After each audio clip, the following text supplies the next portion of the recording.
আসসালামু আলাইকুম রহমতুল্লাহি ওবরকাতুহু। সম্মানিত দর্শক, রাষ্ট্রপতি জনাব শাহাবুদ্দিন চুপ্পুর সঙ্গে আমাদের প্রধান উপদেষ্টা ডক্টর মোহাম্মদ ইউনূসের যে মনস্তাত্ত্বিক দূরত্ব এবং সেই দূরত্বের ভয়াবহতা সম্পর্কে আমরা কম বেশি সবাই জানি। তাদের মধ্যে কি হয়েছে সেটা আমরা জানি না। আপাত দৃষ্টিতে আমরা যেটা দেখলাম সেটা হলো যে জুলাই আগস্ট গণ অভ্যুত্থানের পর যখন ডক্টর মোহাম্মদ ইউনূস সরকারের অভিষেক হলো, সেক্ষেত্রে শাহাবুদ্দিন চুপ্পু তিনি সরকারের অনুগত রাষ্ট্রপতি রূপে তিনি সকলের শপথ বাক্য পাঠ করালেন এবং যতটা অপমানিত হওয়া যায়, যতটা লাঞ্ছিত হওয়া যায়, ঠিক ততটা অপমানিত লাঞ্ছিত হয়ে তিনি অনেকগুলো বিষয় মুখ বুজে সহ্য করলেন। বিভিন্ন দূতাবাস থেকে তার ছবি সরিয়ে ফেলা হলো, তাকে বঙ্গভবন থেকে বের করার জন্য মবের সৃষ্টি করা হলো, অকথ্য অশ্লীল অশ্রাব্য ভাষায় তাকে গালাগাল দেওয়া হলো এবং তিনি চুপ থাকলেন। এরপর যেটা হলো যে তিনি বিদেশে যেতে চাইলেন। তাকে তো বিদেশে যেতে দেওয়া হলোই না, বরং বিদেশ থেকে রাষ্ট্রপতির বরাবরে যে কয়েকটি চিঠি এসেছিল সেই চিঠিগুলো তাকে হস্তান্তর করা হয়নি।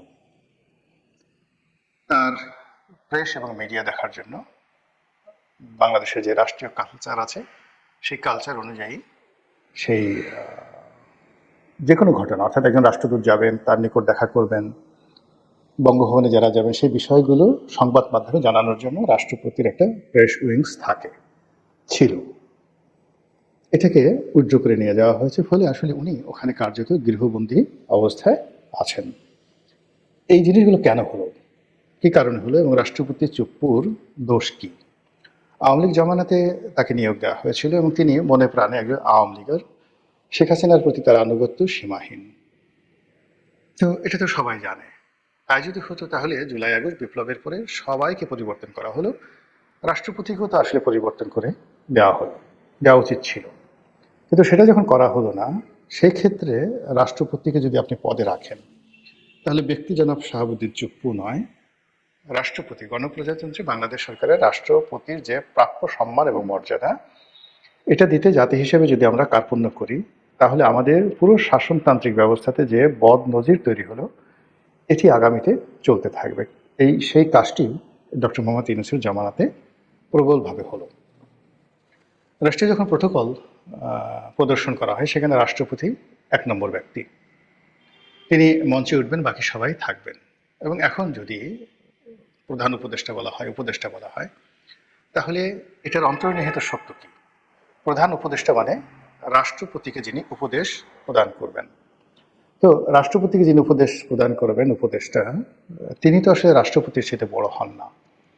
এবং আমাদের দেশে যে সরকার ব্যবস্থা, পার্লামেন্টারি ফর্ম অফ গভর্নমেন্ট, এখানে প্রধানমন্ত্রী সরকারের এক্সিকিউটিভ প্রধান। কিন্তু তা সত্ত্বেও তিনি যখন বিদেশে যাবেন, বিদেশ থেকে এসে রাষ্ট্রপতির সঙ্গে দেখা করবেন এবং আরও রাষ্ট্রের যে সকল প্রোটোকল রয়েছে, যেমন ধরুন দুর্নীতি দমন commission, auditor general office, supreme court, তারা স্বাভাবিকভাবেই একটা বাৎসরিক বিভিন্ন উপলক্ষে রাষ্ট্রপতির সঙ্গে দেখা করেন এবং একটা প্রতিবেদন দাখিল করেন। তো এই কাজগুলো ছাড়াও রাষ্ট্রপতি পদাধিকার বলে বাংলাদেশের সকল বিশ্ববিদ্যালয়গুলো চ্যান্সেলর, সেই সকল বিশ্ববিদ্যালয়ের যে সমাবর্তন অনুষ্ঠান, সেখানে তাকে দাওয়াত করা হয় এবং তিনি নিজে যান, অথবা সমাবর্তনে কে অতিথি হবেন সেটা অনেক ক্ষেত্রে তিনি বলে দেন, অথবা তিনি অপারগতা প্রকাশ করলে বিশ্ববিদ্যালয়ের যে সিন্ডিকেট রয়েছে তারা অন্য কাউকে প্রধান অতিথি হিসেবে সেখানে বরণ করে নেন। কিন্তু এখানে প্রথম অগ্রাধিকার হলো রাষ্ট্রপতির। আমাদের দেশে গত 15 মাসে এই যে রাষ্ট্রপতির যে ইনহ্যারেন্ট পাওয়ার, বিশ্ববিদ্যালয়গুলোতে গিয়ে তিনি সমাবর্তন অনুষ্ঠানে বক্তৃতা দেবেন, সেটি হয়নি। দ্বিতীয়ত হলো যে সামরিক বাহিনীর অনেকগুলো অনুষ্ঠান থাকে, সেই কিছু অনুষ্ঠানের নামই আছে রাষ্ট্রপতির কুচকাওয়াজ অনুষ্ঠান। তো যেখানে রাষ্ট্রপতির কুচকাওয়াজ অনুষ্ঠান হবে, সেখানে রাষ্ট্রপতি প্রধান অতিথি থাকবেন, তিনি উপস্থিত হবেন, এটাই স্বাভাবিক। এই সকল অনুষ্ঠানে রাষ্ট্রপতিকে যেতে দেওয়া হয়নি, বাধা তৈরি করা হয়েছে। আমাদের দেশে প্রতি বছর 16 ডিসেম্বর তারিখে যে ন্যাশনাল প্যারেড গ্রাউন্ডে সকল বাহিনীগুলো প্যারেড প্রদর্শন করা হয়, সেখানেও রাষ্ট্রপতি প্রধান অতিথি থাকেন, তিনি সালাম গ্রহণ করেন। গত 2 বছরে সেটি করা হয়নি। সবাই ধরে নিয়েছেন যে ডক্টর মোহাম্মদ ইউনূস তিনি রাষ্ট্রপতির এই কর্তৃত্ব মানতে চান না। ইউনূস সাহেব মঞ্চে বসে থাকবেন বা মঞ্চে উঠতে পারবেন না, তিনি দর্শক সারিতে বসে থাকবেন আর মঞ্চে দাঁড়িয়ে সালাম গ্রহণ করবেন রাষ্ট্রপতি। এটা দেখতে ডক্টর মোহাম্মদ ইউনূসের জন্য ভীষণ রকম বিরক্তিকর। ফলে এই জিনিসগুলো হয়নি। আর আমরা ধরে নিয়েছি যেহেতু এটা একটা ডক্টর ইউনূসের জমানা, আগে যেভাবে শেখ হাসিনার কথা মতো সবকিছু হতো, এখন ডক্টর মোহাম্মদ ইউনূসের কথা মতো সবকিছু হবে, এটাই স্বাভাবিক। কাজেই ডক্টর মোহাম্মদ ইউনূস যতদিন ক্ষমতায় আছেন ততদিন জনাব শাহাবুদ্দিন চুপ্পু তাকে বঙ্গভবনে চুপচাপ থাকতে হবে এবং যত অপমান, লাঞ্ছনা, গঞ্জনা যা কিছু রয়েছে সেটা হাসি মুখে মেনে নিতে হবে। এবং সরকারের পক্ষ থেকে যে সকল কাগজ যাবে, পত্র যাবে, দলিল যাবে, দস্তাবেজ যাবে, তিনি কোনো রকম প্রশ্ন না করে সেগুলো দস্তখত করে দেবেন। এটা যখন স্বাভাবিক, ঠিক সেই সময়টাতে আমরা দেখলাম যে বঙ্গভবনের সানাই নহবত আবার বেজে উঠল। বঙ্গভবনের যে আলোক উজ্জ্বল যে বর্ণচ্ছটা, সেটা আবার নতুনভাবে যাকে বলা হয় সারা বাংলাদেশে আভা বিতরণ করলো। আর সেই ঘটনাটা ঘটল বাংলাদেশের নতুন প্রধান বিচারপতি তার অভিষেক বা শপথ গ্রহণ অনুষ্ঠানকে উপলক্ষ করে। আপনারা জানেন যে আমাদের দেশের প্রধান বিচারপতি অত্যন্ত গুরুত্বপূর্ণ ব্যক্তি। আর এইবার যিনি প্রধান বিচারপতি হয়েছেন তিনি আরো অনেক কারণে গুরুত্বপূর্ণ। তার একটা বর্ণাঢ্য ক্যারিয়ার আছে এবং তার বাবা বাংলাদেশের খুব নামকরা একজন বিচারপতি ছিলেন, জাস্টিস আব্দুর রহমান চৌধুরী। আমার সৌভাগ্য হয়েছিল তার সঙ্গে অনেক দিন একত্রে কাজ করার। আমাদের একটা সাংস্কৃতিক সংগঠন আছে, মানে আমি আগে খুব অ্যাক্টিভ ছিলাম, এখন অতটা অ্যাক্টিভ নেই, কিন্তু যখন আমি কলেজে পড়তাম তখন সেই সংগঠনটির সঙ্গে আমি খুব যাকে বলা হয় ওতপ্রোতভাবে জড়িত ছিলাম বিশ্ববিদ্যালয় জীবন পর্যন্ত, টানা 6-7 বছর। সেই সংগঠনটির নাম হলো তমদ্দুন মজলিস। তো জাস্টিস আব্দুর রহমান চৌধুরী তিনি এই তমদ্দুন মজলিসের একজন মেন্টর ছিলেন। আর তিনি যখন ছাত্র ছিলেন তখন সেই 50-এর দশকে প্রিন্সিপাল আবুল কাসেমের জমানাতে তিনি আমারই মতো একজন কর্মী ছিলেন তমদ্দুন মজলিসের, এবং সেই কথা বলে তিনি গর্ব অনুভব করতেন।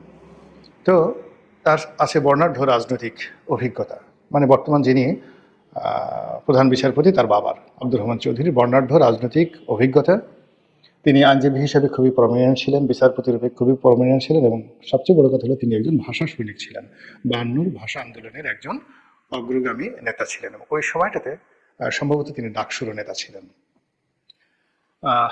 খুব উচ্চ বংশের লোক, গায়ের রং, চেহারা সুরত দেখলেই আপনার কাছে মনে হবে যে এরা আমাদের মতো অর্ডিনারি বাঙালি নন। তো সেই ভদ্রলোকের সন্তান এখন বাংলাদেশের প্রধান বিচারপতির ছেলে বিচারপতি।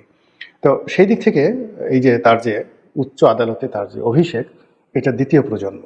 তার বাবা প্রথম প্রজন্ম, তিনি দ্বিতীয় প্রজন্ম। আর অন্য একটা বক্তব্যে তিনি বলেছেন যে আইনজীবী হিসেবে এটি তিনি তৃতীয় প্রজন্ম। সম্ভবত তার দাদাও খুব বড় আইনজীবী ছিলেন, তিনি বিচারপতি হননি কিন্তু আইনজীবী ছিলেন। তো তৃতীয় প্রজন্মের আইনজীবী আর দ্বিতীয় প্রজন্মের বিচারপতি। আর মাশাআল্লাহ তার যে চেহারা ছিল তার বাবার মতোই অসম্ভব সুন্দর। এবং আমার মানে আরো ভালো লাগছে যে আমি ঢাকা বিশ্ববিদ্যালয়ের যে ডিপার্টমেন্টের ছাত্র ছিলাম আইন বিভাগের, বর্তমান বিচারপতি সেই বিভাগেরই অগ্রজ বড় ভাই। তো এই মানুষটির অভিষেক